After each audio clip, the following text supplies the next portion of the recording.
नमस्कार साथियों, फिर से आपका स्वागत है हमारे फिनट्यूब अ, हिंदी जो हमारा नया चैनल है यूट्यूब का। आज संडे का दिन है, आज हम लोग ऑफ टॉपिक बात करेंगे क्योंकि मार्केट आज बंद है और कल भी बंद था। तो आज हमने ये डिसाइड किया है कि एक टॉपिक पे बात करना चाहिए जिसमें कि मेरा क्या व्यू रहता है। मैं काफ़ी सारे इन्वेस्टर्स का पॉडकास्ट सुनता हूँ और ये समझने का प्रयास करता हूँ कि उन्होंने अपने जीवन में पैसे कैसे बनाए। तो मैं सारे पॉडकास्ट जब सुन लेता हूँ, काफ़ी जितने भी इन्वेस्टर्स का आप जो लेटेस्ट में है, काफ़ी जो पुराने हैं, मैं सबका सुनता हूँ। तो वो 1-2 घंटे जो जैसे भी उन्होंने अपना पैसा बनाया है, उस हिसाब से वो बताते हैं। लेकिन उसमें एक चीज़ मुझे कॉमन लगता है, जो सारे पॉडकास्ट में वो मिसिंग रहता है। मेरे ख़्याल से वो इन्वेस्टर्स को बताना चाहिए, ताकि जो आज के यूथ है, जो आज के नए इन्वेस्टर हैं, वो अपना एक व्यू बना पाएँगे कि कितना ज़रूरी है इन्वेस्टिंग और उससे भी ज़रूरी है सेविंग। तो वो अपना कभी कितना रेट ऑफ इंटरेस्ट से अपना पैसा ग्रो किए हैं, वो ये नहीं बताते हैं। और कितना से, अगर ठीक है, अगर वो भी अपना बता पाएँ तो कोई बात नहीं, लेकिन कम से कम कितना पैसा आप से शुरू किए हो और अभी का कितना बना पाए हो, तो ये डिस्क्लोज़ करने में मेरे ख़्याल से कोई दिक्कत नहीं होनी चाहिए, क्योंकि वो तो 1 नंबर का रुपया है। अगर कोई भी आदमी अगर 1 नंबर का रुपया डाला है और आज की डेट में ठीक है, उसके 200 करोड़ बन गए, 500 करोड़ बन गए, जो भी बन गए, तो मुझे लगता है बताने में कोई झिझक नहीं होनी चाहिए। अगर आप मैं एक पॉडकास्ट सुन रहा था जिसमें कि बताया गया था कि मोर देन 50 करोड़ उन्होंने टैक्स ही पे किया है। तो जब आप इतना-इतना टैक्स पे करते हैं और 2 घंटा आकर के पॉडकास्ट में बताते हैं, तो हम जैसे जो इन्वेस्टर्स हैं और जो हम जैसे जो नए इन्वेस्टर्स, पुराने इन्वेस्टर्स या जो मार्केट में आना चाहते हैं, तो वो कैसे आपसे सहमत होंगे? ताकि उनको आपको बताना चाहिए मेरे ख़्याल से कि हाँ, आपने इतना आरओआई से अपना पैसा को ग्रो किया है, इतना सीएजीआर मेरा पिछले 30 साल में मेरा हुआ। उनको ये बताना चाहिए कि 10 साल में मेरा कितना सीएजीआर आया, फिर मेरा 20 इयर्स में कितना आया, फिर जो 30 इयर्स में कितना आया। नॉर्मली जो मैं उन्हीं का पॉडकास्ट सुनता हूँ जो 20 साल या 30 साल से मार्केट में है। तो मेरा एक बस यही व्यू बनता है कि चाहे आप किसी का भी आप पॉडकास्ट सुनिए, तो उस पॉडकास्ट में ये कहीं भी ज़िक्र नहीं होता है कि कितना आप, पता नहीं लोगों को डर लगता है कि क्या, मेरे को तो नहीं पता।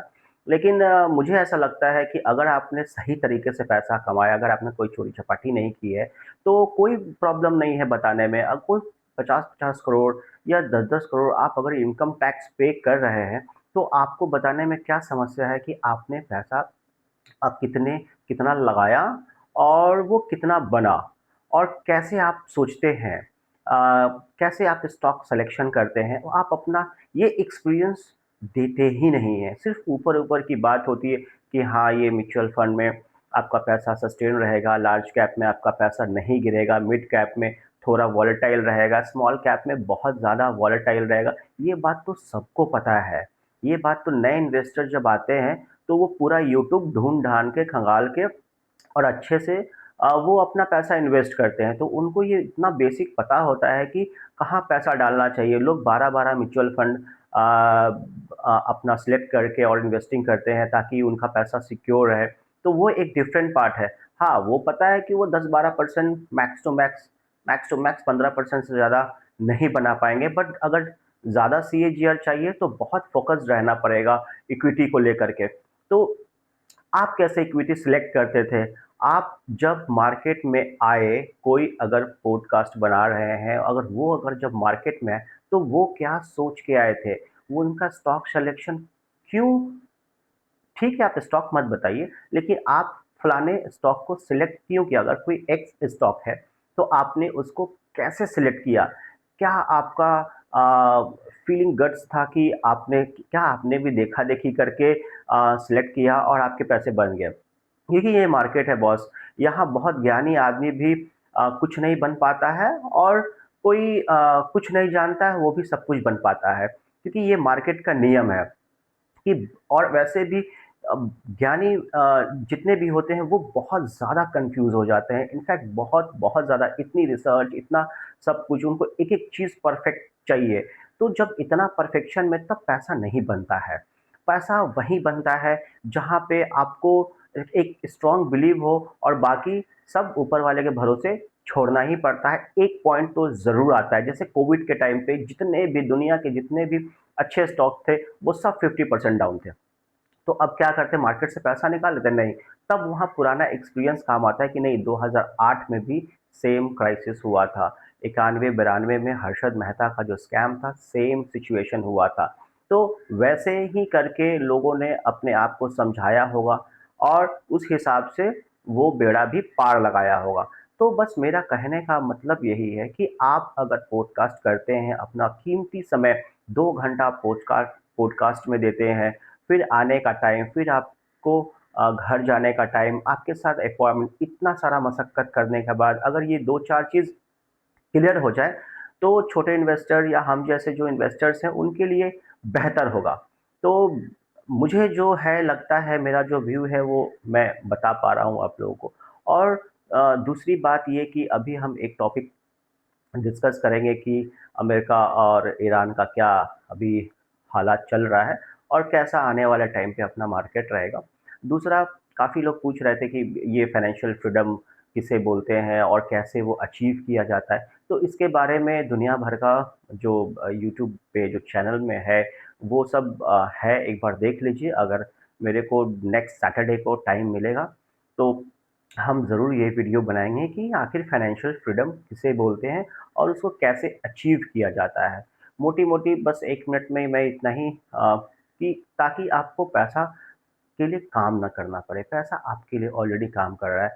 आपका जितना साल का खर्चा, अगर आपका 1 साल का खर्चा, अगर मान लेते हैं आपका महीने का 50,000 का खर्चा है, तो साल का 6 लाख रुपया हुआ। तो साल का 6 लाख रुपया अगर आपको मिल जाए, तो आपका काम चल जाएगा। तो आप इतना पैसा कमा लो कि आप उस पैसे को फ़िक्स्ड डिपॉज़िट में डाल दो और जो उसका 8% हो, वो 6 लाख रुपया होना चाहिए। अगर 6 लाख में है, तो आपका काम हो गया। तो उसी हिसाब से जैसे अगर कोई 1 करोड़ रुपया डालता है, तो उसको साल में 8 लाख रुपए मिलेगा। अब 8 लाख रुपए मिलेगा 1 साल में, तो उसको 12 महीने में डिवाइड करके वो अपना खर्चा चला सकता है, जो बेसिक है। तो डिपेंड ये करता है कि वो इन्फिनिटी मनी है। अगर आप 2 को डालोगे तो आपको 16 लाख रुपए मिलेंगे हर साल और वो पैसा आता ही जाएगा। ये इन्फिनिटी मनी बोलते हैं। और आपकी जो ज़रूरत की चीज़ है, खाना है, राशन है, पानी है, चावल है, दाल है, बच्चों की फ़ीस है, अगर कोई हायर एजुकेशन बच्चों को नहीं कराना है, तब तक तो ठीक है। लेकिन अगर बच्चों को डॉक्टर बनाना है और कुछ अगर हायर एजुकेशन में बाहर भेजना है, फ़ॉरेन भेजना है, तो फिर आपको उसके लिए अलग से जो पैसा है, वो आपको तो व्यवस्था करना ही पड़ेगा। लेकिन एक मिडल क्लास फैमिली के लिए अगर लगता है कि नहीं, ठीक है, मेरे बच्चे जो है वो सीए की पढ़ाई कंप्लीट करेंगे जिसमें कि खर्चा नहीं आता, ठीक है, आईआईटी उन्होंने क्रैक कर लिया, उसमें भी बहुत ज़्यादा खर्चा नहीं आता। अगर वो सब हो गया है, तो आप फाइनेंशियल फ्रीडम की तरफ बढ़ सकते हो। लेकिन और अगर ऐसा भी हो सकता है कि कुछ लोग यही चाहते हैं कि भाई हम मैं शादी ही ना करूँ लाइफ़ लॉन्ग, तो भाई वो ऑलरेडी निश्चिंत है कि हाँ ठीक है। तो हर एक आदमी का फाइनेंशियल फ्रीडम उसके थॉट प्रोसेस पे डिपेंड करता है। हो सकता है किसी के एक ही बच्चे हो और उसको बहुत टेंशन नहीं हो, पहले से ही उनके पास ऑलरेडी कुछ संपत्ति हो जो उस बच्चे को पढ़ाने-लिखाने के लिए सफिशिएंट मनी हो और बाकी वो अपना